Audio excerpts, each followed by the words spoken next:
Would you believe that two really excellent lawyers, Lynn Wood and Sidney Powell, have urged Republican voters in Georgia to stay home and not vote in the senatorial runoff election on January 5th, which may determine who controls the United States Senate for the next 2 years? What a gift to the Democrats. Why are they doing this? You'll hear my assessment of this on The Durst Show. You'll also hear about an intriguing medical ethics problem that I want you to solve for me on The Durst Show.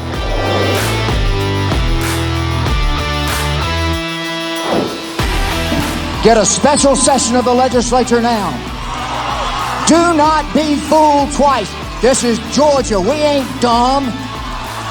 We're not going to go vote on January 5th in another machine made by China. You're not going to fool Georgians again. Why would you go back and vote in another rigged election? For God's sakes, fix it. You got to fix it before we'll do it again. Two Georgia lawyers who are challenging the vote count in the presidential election in Georgia made a unbelievable request yesterday of Republican voters in Georgia, of voters in Georgia who supported Donald Trump. They said that these voters should stay home and not vote in the January 5th runoff for the Senate, which will determine who controls the United States Senate. In other words, they're prepared as a form of protest against the vote count in Georgia. They have a legitimate right to protest the vote count in Georgia. There are some disturbing videos that came out. You've seen it. They have a right to pursue their legal remedies, but they're suggesting that their supporters, that Trump supporters, Republicans, stay home and not vote as a form of protest, at least and unless until the Georgia legislature has a special session and changes the rules, you name it. Imagine the implications of that. Not voting as a form of protest. Put aside the partisan concerns. Obviously, people like Newt Gingrich, who represented parts of Georgia for 20 years, was very upset about that. The Trump administration rejected it. Most Republican leaders rejected it. But these two lawyers have a lot of influence. They're very persuasive, very articulate. And in a rally protesting the count in Georgia, again, something they had the right to do, they called for voters to stay home. This is going to be a close election on January 5th. I've spoken about it. This is the election in which Reverend Warnock, who has said that American soldiers can't both serve in the army and serve God, and the same man who has called Israel basically a genocidal killer using war crimes that has murdered in cold blood Palestinian children who are unarmed like wild beasts. I mean, absurd blood libels. So I am not supportive of the Reverend Warnock. And I sure don't want him to win as the result of Republicans staying home to protest. I can't imagine a more self-defeating approach. You know, when I was growing up, there was an expression, you bite your nose to spite your face. I never quite knew what that meant. Now I do. Here, they're trying to hurt their senatorial candidates. I have no brief for their senatorial candidates. I don't know them. I'm not here advocating for them. But they're Republicans. They want to see the Republicans continue to control the Senate. They don't want a 50-50 split with the vice president casting the deciding vote and having the Democrats control the Senate. And yet they're telling their voters to stay home. There have to be better ways to protest. The right to peaceably assemble and petition your government is as protected in the First Amendment as free speech and freedom of religion. It is a core value. Yeah, protest, have demonstrations. That's all fine as long as they're peaceful. And say whatever you want in the demonstrations. Protected speech. I'm not complaining that their speech is unconstitutional. I just don't get it. I don't understand why you would tell your voters to stay home. It's a gift to the Democrats. It's a gift to the candidates, to Warnock and Ossoff. It's a gift that keeps on giving because no matter what others say, there are going to be some who are going to stay home. There were cheers. I watched the videotape. There were cheers when they were saying, stay home, don't vote, stay home, cheers. People are not going to stay home. You know, Republicans claim that one of the reasons they lost the election was because the polls so overwhelmingly showed the Democrats were going to win that the polls discouraged Republicans from coming to vote. I've never understood that argument. Why did it discourage Republicans more than Democrats? If polls show that there's going to be an overwhelming victory, and anybody who believes polls, after 2016 especially, anybody who believes polls and takes action based on that, you know, there are some real questions about that. But if polls keep people home, they're just as likely to keep people home who don't want to waste their time voting for the winning candidate as voting for the losing candidate. So I've never really understood that argument. But this argument, this one says, stay home, don't vote, hand the election to the other side. What a great protest. Elect your opponents to the Senate. That'll show them. Boy, they'll never do that again. If every time they do something wrong, they get a new senator. Wow, can you imagine anything more absurd? So I want to hear your views on that issue and how far are people willing to go to protest an election? Again, legal challenges, fine. I commend the lawyers. By the way, on the Georgia matter, there's still a month before the election. They could do things to prevent any kind of fraud in the January 5th election. They could have a mini commission. Remember the other day, I recommended a National Voter Integrity Commission, VIP, Voter Integrity Program. And they can have that in Georgia as well. They could set it up now, and they could make recommendations in the next week or so for how to improve the election, how to check the machines, make sure that the sovereign issue is resolved, make sure that we have a firm idea when votes have to come in, if they're mail-in ballots, when they have to be counted. All of that can be done in advance. It's so much better and more credible to challenge problems in voting before we know the outcome. Once we know the outcome, once victory is declared by one side or the other, especially in a close election, the complaints begin to lose some credibility. It sounds like, you know, we lost, we're going to protest. Here, nobody knows who's going to win. The polls are right down the middle on this Senate election. So it's a perfect time to make the system work accurately because everybody benefits, but nobody benefits by people staying home and not voting. That's not the right kind of protest. I want to hear your views on that. Can anybody make sense of it? I know some of my listeners are strong Trump supporters and strong supporters of the two lawyers who made these statements. And I just, if any of you can call me and give me a good rationale for why this is a form of protest that people should take seriously, I'd be interested in listening to you. I want to move to another subject utterly unrelated to the election. Is there anything that's unrelated to the election? This is a COVID issue. Some of you know that for many years I taught a course at Harvard Law School on legal ethics. And in the course, I always compared legal ethics and medical ethics and journalistic ethics. Talk about an oxymoron, journalistic ethics. We'll talk about that more sometime. Psychological ethics, all kinds of ethics, and what obligations professionals have toward the ethical rules of their profession. But the New York Times had a fascinating story the other day about a medical ethics issue. So here's the problem. In order to get a vaccine on the market, you have to have double-blind studies and you have to have placebos. So just hypothetically, let's assume the study is as follows. There are 2,000 people in the study, all volunteer to take the vaccine.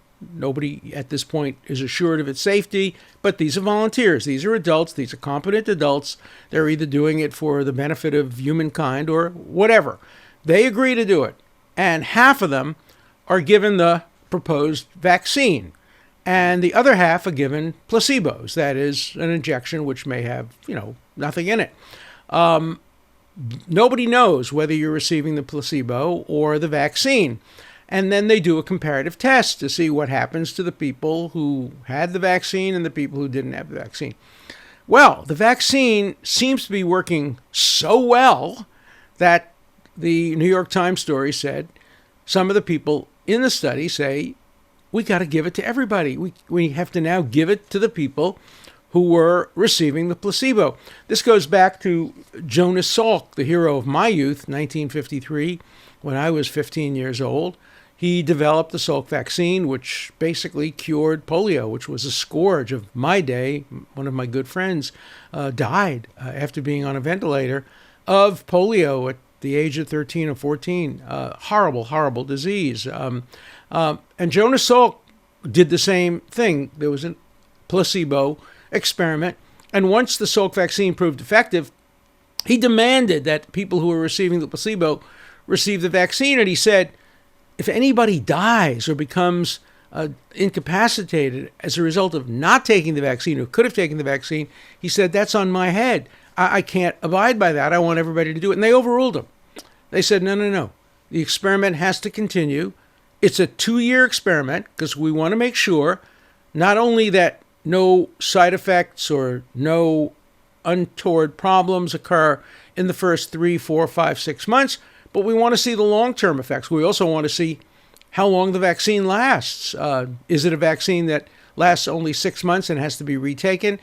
Does it continue to have efficacy after a year and a half or 2 years? So the experiment was a 2-year experiment. But now the ethical issue arises.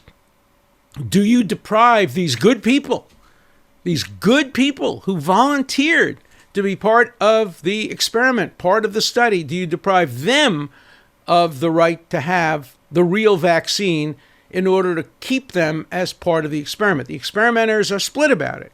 Some of them say, look, the vaccine has proved itself. You just can't deny these guys. What if one of them gets sick? What if one of them dies?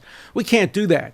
But others say, no, that will ruin the experiment because it's a 2-year experiment. Well, what do you think?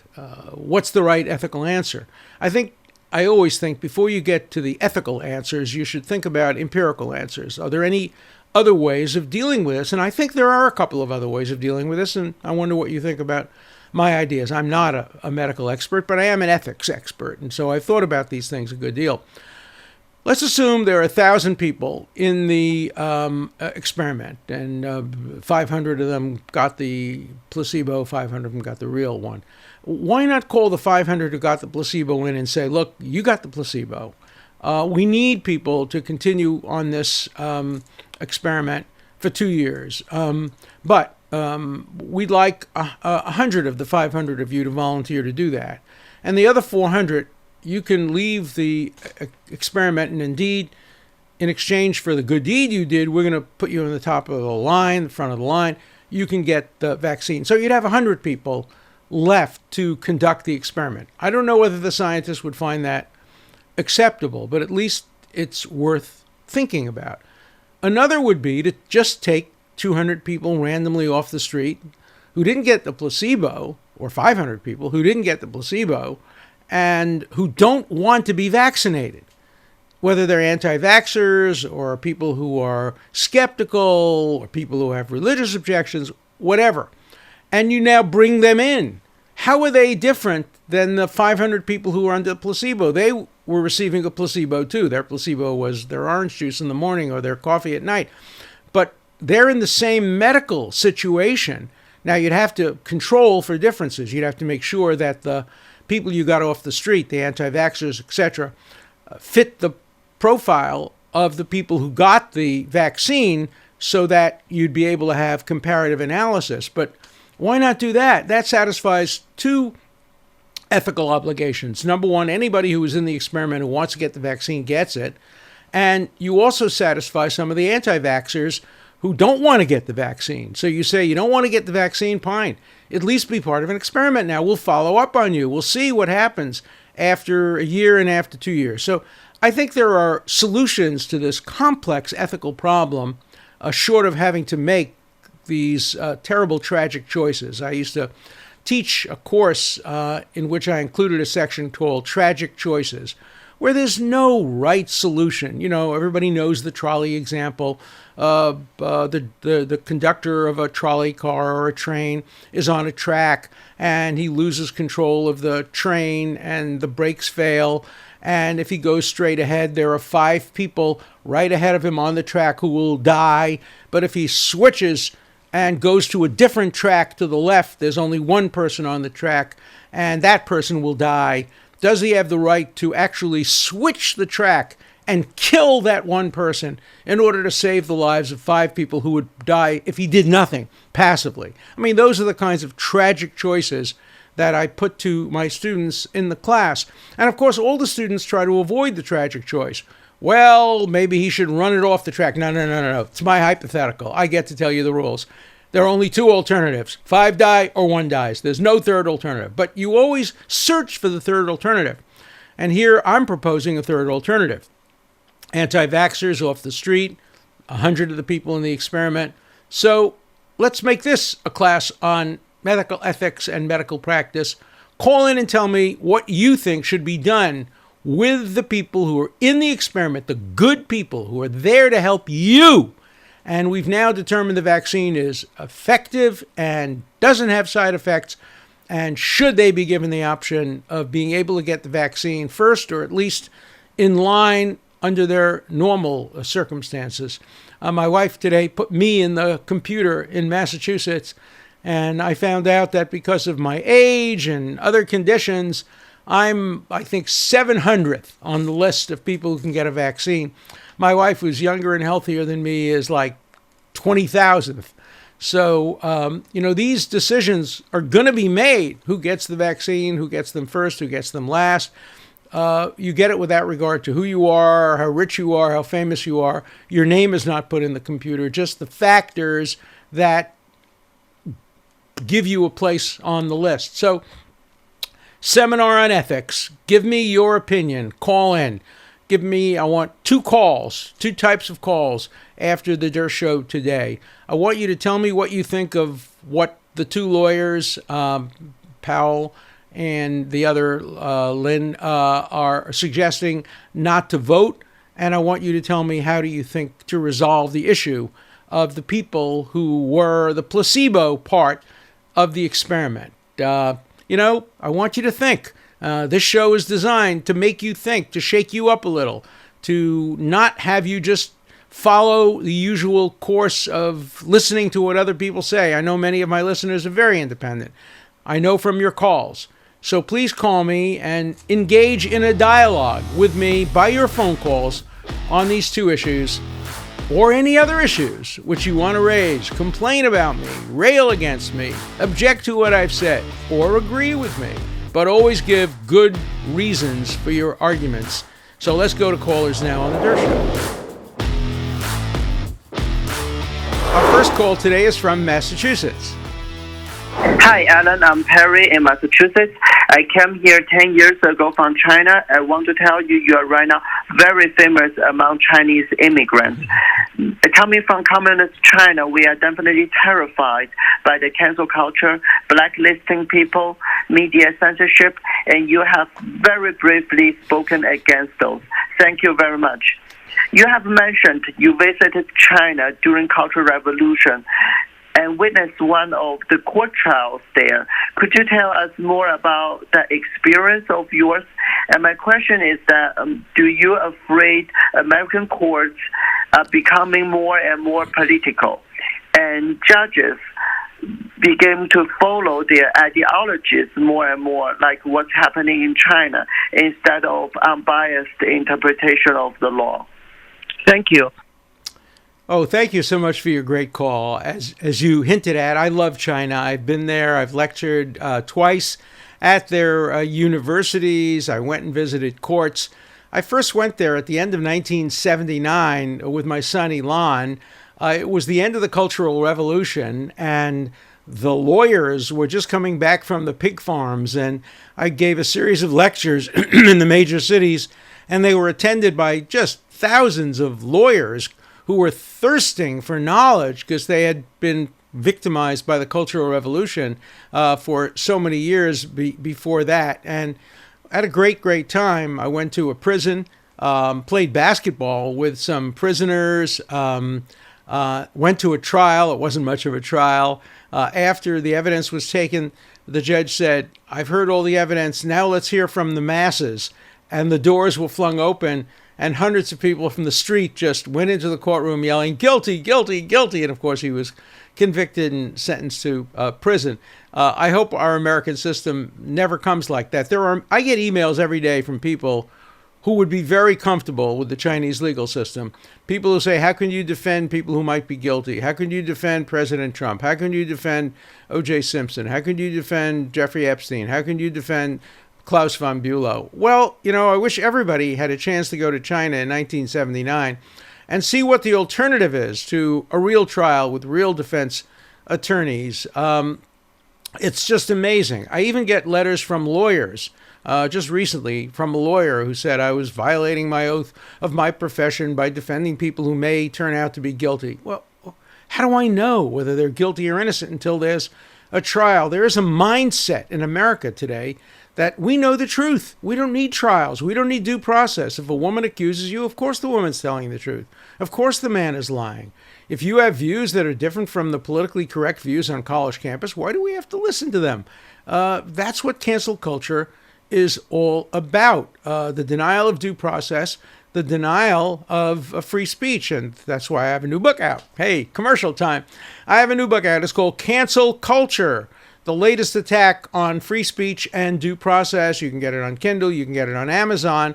It's a very short book, but it's just documents what's going on college campuses today and around the country with the cancel culture. And it tells my story of being canceled by people as well because of a false accusation against me and because I stood up on the floor of the Senate against the impeachment of Donald Trump. So it's an interesting read, and it's inexpensive and a short book. You can get it on Amazon or Kindle. But your questions about China are so relevant. And, nobody appreciates America more than immigrants.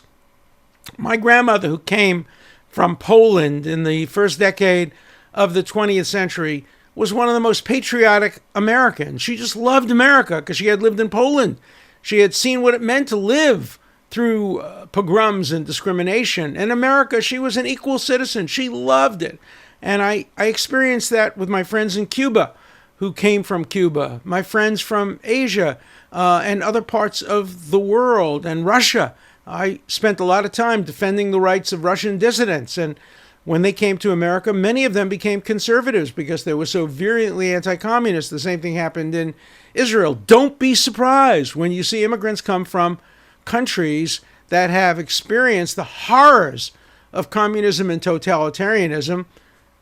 Very likely they will become partisans against that kind of an approach in the United States. And it's not surprising. So I love that call. And thank you so much for being a good American and for expressing the great American values. And we have benefited enormously from you emigrating from China to the United States. Thanks. Our next call is from California. Saren? Hi, Mr. Dershowitz. I don't have a question today. I have a comment. At work, we listen to the podcast every day. We really enjoy it. And I'm very upset about all of these cable news stations alluding to the fact that the president is going to be prosecuted after he leaves office for all of the quote-unquote crimes that he's committed. I don't understand what crimes he has committed. This is absurd that all these new cable news hosts are trying to make this talking point stick. They refuse to state any crime that he's committed, but they keep drumming up attention to the fact that once he leaves office, he will be prosecuted. I think it's very absurd, and I would be interested for your comments. Thank you. I agree with you. What I think we're seeing is pure Stalinism. Remember what conversation occurred infamously between Lavrenti Beria, the head of the notorious KGB, and Stalin, Beria said to Stalin, "Show me the man and I'll find you the crime." That's what's going on. People don't like Trump. So you get an attorney general in New York running on the platform, we'll prosecute Trump, we'll investigate him, we'll find something. We don't know what we're looking for, but we'll find something. I think that's true as well of many in the media. They're hoping, they're wishing. Remember, again, the reason I've been right and my colleagues, Professor Tribe and Jeffrey Toobin and others, have always been wrong about their predictions is I don't engage in wishful thinking. I tell you the truth. I give you a pure, straight-down legal analysis. Like I tell my clients, I'm the doctor. I see the MRI. I see the X-ray. I see the blood test. I'm going to tell you the absolute truth. I'm not a cheerleader. That's what I do as a lawyer. I look at the Constitution. I look at the law. I look at the facts. And I give you a straight-down-the-line answer. What is the reality? The reality is I don't see any possible federal crimes that Donald Trump has committed, so it would be absurd for him to pardon himself or members of his family. I don't think there are going to be any crimes, and I don't think that Biden and the Justice Department are going to be looking for crimes. I think this is something that keeps the media going and that keeps some state elected officials going, but I don't think there'll be any federal crimes. State crimes, who knows? There are investigations ongoing about tax and other kinds of business things. A friend of mine wrote a book, great book. His name is Harvey Silverglade. It's called 3 Felonies a Day. The title comes from a game prosecutors used to play. They'd go through the federal criminal code and they'd point to each other and they'd say, can you find 3 felonies that each of us has committed? And it's not hard to do. You just go through the book and you find things. And if you have somebody who's been in business for 35 years building buildings, paying taxes, taking loans, and you search hard enough, you can arguably find something that maybe he colored outside the lines for a second and turn that into a crime. I hope that doesn't happen. It would be so destructive. I've written a book against the weaponization of the criminal justice system. So here is my wishful thinking. I hope President Trump does not get prosecuted for any crimes. And here's my legal analysis. I think if he did, he would succeed and he would win. I can't see any successful prosecution of the president. No president in history has ever been prosecuted. Nixon might have been, but he was pardoned. And I don't think the president needs to pardon himself because I don't think he's vulnerable. He only has the power to pardon in federal cases. I don't see any federal crimes. And if there are state crimes, I think the courts would look very suspiciously on a prosecutor who campaigned on the promise of investigating and implicitly prosecuting Donald Trump, being the one to prosecute. That sounds like a classic conflict of interest. So I agree with you. Good call. Thanks. Our next call is from Ruvain in New York, I think a return caller. Hi, Professor. My name is Ruvain. I'm calling from Brooklyn, New York. Professor, there was a big Supreme Court ruling recently in the House of Worship case, the Brooklyn Diocese versus Cuomo and Agudath Israel versus Cuomo.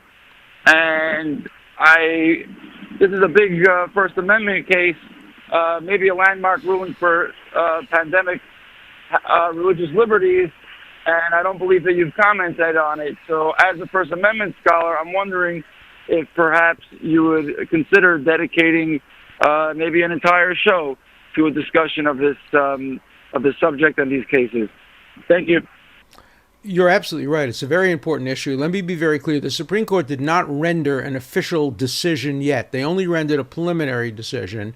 There hasn't been full briefing and full argument, so it's not a binding decision on the merits, but it tells us where the Supreme Court's going.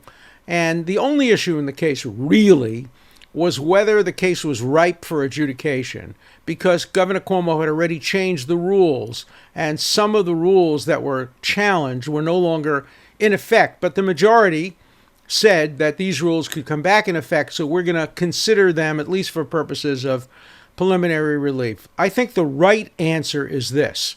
Under the First Amendment, you can't have rules that specially restrict religious worship or religious practices. You have to have neutral rules that apply equally to equally protected activity. So under the First Amendment, what's protected? Free exercise of religion is protected. So are political protests. So is the right to assemble to protest grievances. So is freedom of the press. All have to be treated equally. Religion has no special status above political demonstrations or other forms of demonstration. So, for example, if you had two groups, each the same size, one of them, 500 of them in a synagogue, a mosque, or a church, and the other 500 in an atheist theater, railing against religion, talking about how religion was a terrible thing, they would have exactly the same rights. And in order to prohibit any of those from going forward, you'd have to have rules that said, in any building where singing is going on, where people are together for long periods of time, you can only have X number of people. They have to be separated by X number of feet. As long as you write the rules neutrally and objectively, and as long as they're not intended to discriminate against religion in general or any particular religious group, they are valid. And that's essentially what the Supreme Court suggested it would hold, and that's consistent with its views over time.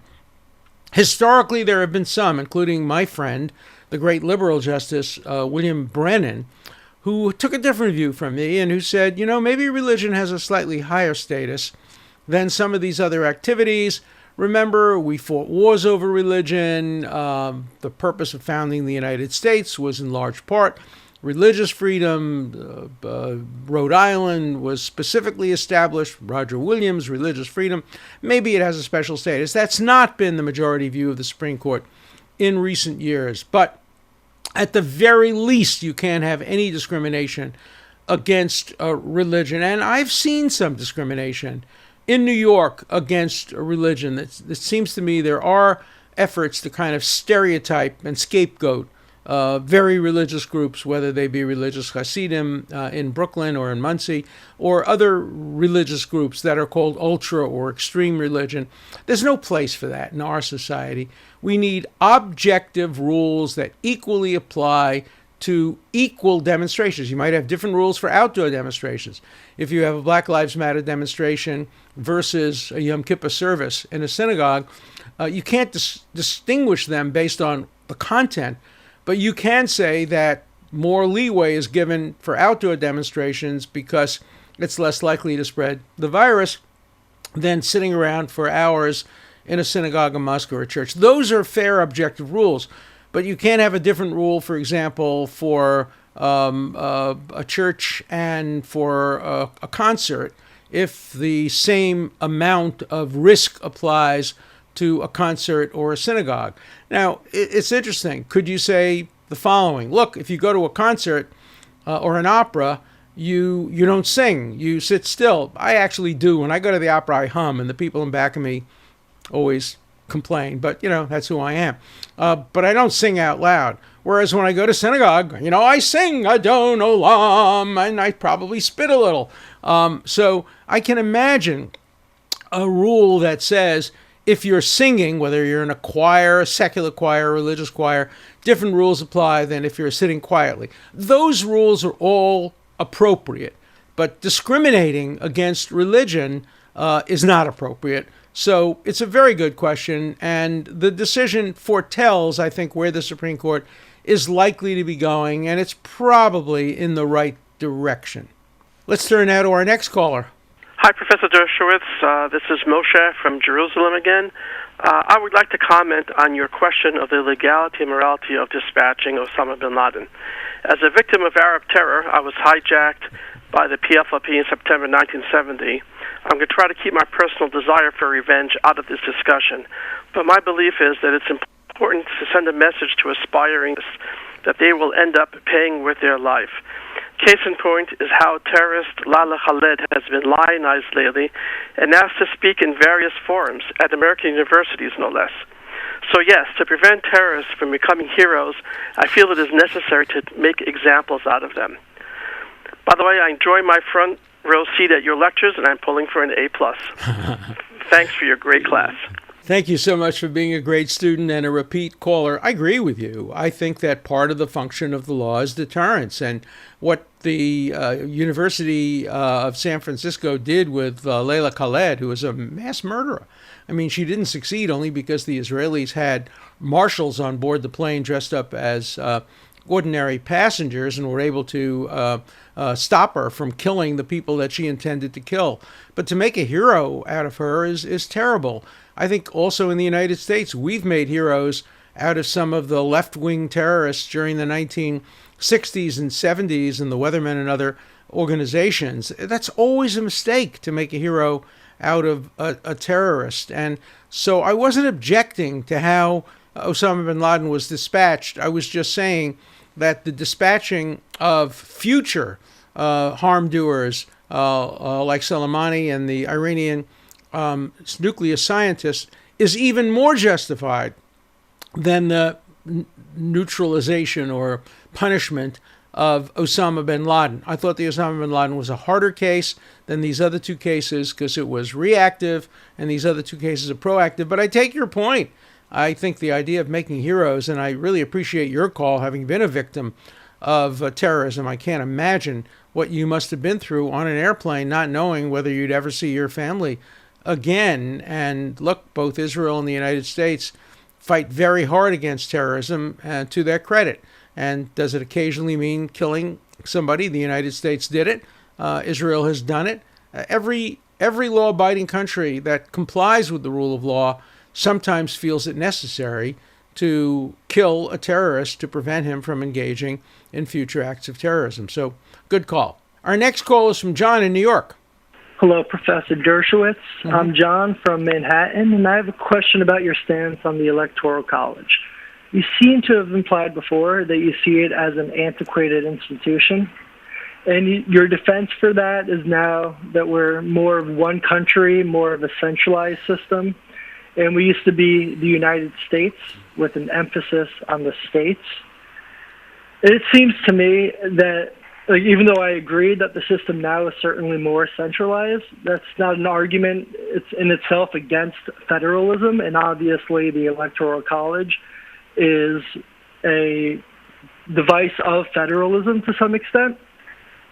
And so wouldn't the same arguments apply that have, the original arguments that I see as state sovereignty, considering that there's a different culture every 700 miles or so in this country? So, the best government is local government kind of argument. And then also that without the Electoral College, the entire election is, skewed by the population centers. So there's no incentive for politicians to campaign outside of those population centers, so you can pretty much write off the entire middle of the country besides Texas and Chicago. So I would say the centralized nature of government that you seem to have cited in your response to the Electoral College is more of a reason to keep it. Because if the states have less say in policy, which is, if the government's more centralized, the states are obviously going to have less say in the policy. Why also take away their executive power? Mm-hmm. And if you agree in also taking away their executive power, do you believe in a federalist system at all? I'll appreciate to hear your answer. Thank you so much. A great question. Very good theoretical question about the Electoral College and the structure of our Constitution. Look, I think there's a debate over whether the Electoral College should be preserved. It is anachronistic. That doesn't mean it's necessarily wrong, or it doesn't mean that it doesn't serve our interests today. You say that if you abolish the Electoral College, the campaigns would be focused on California and New York and Florida and Texas, the population centers. That's right. But with the Electoral College, New York and California get no attention because everybody knows New York and California are going to go Democrat. And everybody used to know Texas was going to go Republican. It's become a little more purplish in recent years. So there's always going to be a trade-off. The argument in favor of the Electoral College is that, don't worry about New York and California. They get plenty of attention because of their population and their wealth. We really have to worry about disenfranchising, Iowa. Well, they get a lot of influence because of the absurdity of their having their caucuses so early in the primary season, every state has figured out a way of maximizing its own influence, other than Maine, which for some reason divides its electoral votes. So some people do campaign in Maine for that one extra vote. It's a very complicated issue, and there are two sides to it. The American Civil Liberties Union, which is supposed to be nonpartisan and non-political, in a debate I had the other night with the president of the ACLU, she, on behalf of the ACLU, came out against the Electoral College. I don't think that's a proper function for the ACLU. When you have a debatable issue about something that's in the Constitution, whether it be the Second Amendment or the Electoral College, both of which I fundamentally have questions about, I don't think it's the role of the ACLU to be spending its resources on those kind of partisan ideological issues. I think they should be defending the Constitution. I also think the ACLU should never have taken a position on the impeachment of President Trump, but their board of directors, by a vote of, I think, 52-2, came out in favor of his impeachment and removal, and they made a lot of money doing it. Their membership has multiplied tremendously since Trump got elected, because many of the people at the ACLU aren't interested in civil liberties. They're interested in being anti-Trump, and they use the Civil Liberties Union as a way of going after Trump. It'll be interesting to see if those membership numbers stay now that there's going to be a president that they are less opposed to. So these are great, interesting questions. We'll never change the Electoral College because the amending process is such that it requires too many states who today benefit from the Electoral College to agree to its abolition. And states are not going to commit politicide in this way and hurt themselves. So we're stuck with the Electoral College. It's an interesting theoretical issue, and I take your point. Thanks for the call. Our final question today is from Pennsylvania. Hey, Professor. I just had a thought about the Trump legal challenge in Pennsylvania on the basis of the equal protection. I just thought that the Supreme Court case could be made that this mass mail-in voting created two distinct classes of votes or voters. One who voted in person, who had high scrutiny, you had to show your ID, etc., and the other whereby you basically didn't have to show anything or very little. So the idea being that the Supreme Court would certainly accept that on the basis of equal protection. Anyway, that's my thought. I hope I made it clear. You made it very clear. It's an interesting point. I think it would be a very interesting equal protection argument to raise before an election, because we already know before the election that mail-in ballots are scrutinized sometimes in some places less carefully than in-person voting. So that's an equal protection claim that can be made before the election. Once it's made after the election, it sounds like sour grapes. And it sounds like you're just, complaining about the results of the election. Under equal protection analysis, not much is required for the state to justify treatment that appears unequal on its face. There has to be a rational basis, and you can argue that the need to promote more voting, particularly during a time of pandemic, justifies some compromise with security in mail-in ballots. Maybe a court would order greater security. Maybe it would order some kind of backup and some kind of signature verification. Don't know, but the lawsuit would be better brought if it were brought before the election than after the election. So, I've argued a number of times on this show for taking action before you know what the results of the election are. The commission that I've proposed, bringing lawsuits challenging certain aspects of mail-in before the election is conducted, that's a desirable thing to do. And I think people who have concerns about the election ought to be thinking about how to do that in the run-up to the next election. It's 4 years away. I'm 82, so 4 years is a long, long, long time for a person of my age, but I fully hope and expect to vote in the 2024 election, and I hope it's a good, clean, and fair election. We can do a lot to make it even fairer if we take action in anticipation of the election, not in response to the election. So great calls today. You know, the Der Show needs your wits, and I need your wits. So keep calling, keep making your good points. You're all like great law students who raise your hand in class and ask me the hardest questions. I mentioned once before that when I come home from class, and my wife would say, "Do you have a good class today?" And I'd say, "Yeah, I learned something from my students." And when I learn something from my students or from my callers, I regard it as a great class and a great show. So this was a great show today. Thank you for tuning into The Der Show. Tell your friends about us, subscribe, and keep listening and keep viewing The Der Show. Please call 24/7. The number is 216-710-0050. Keep your comments short and to the point. Again, the number for you to call 24/7 is 216-710-0050. Hard questions, criticisms, everything's fine. Just keep your questions short, and I'll answer them all on The Der Show.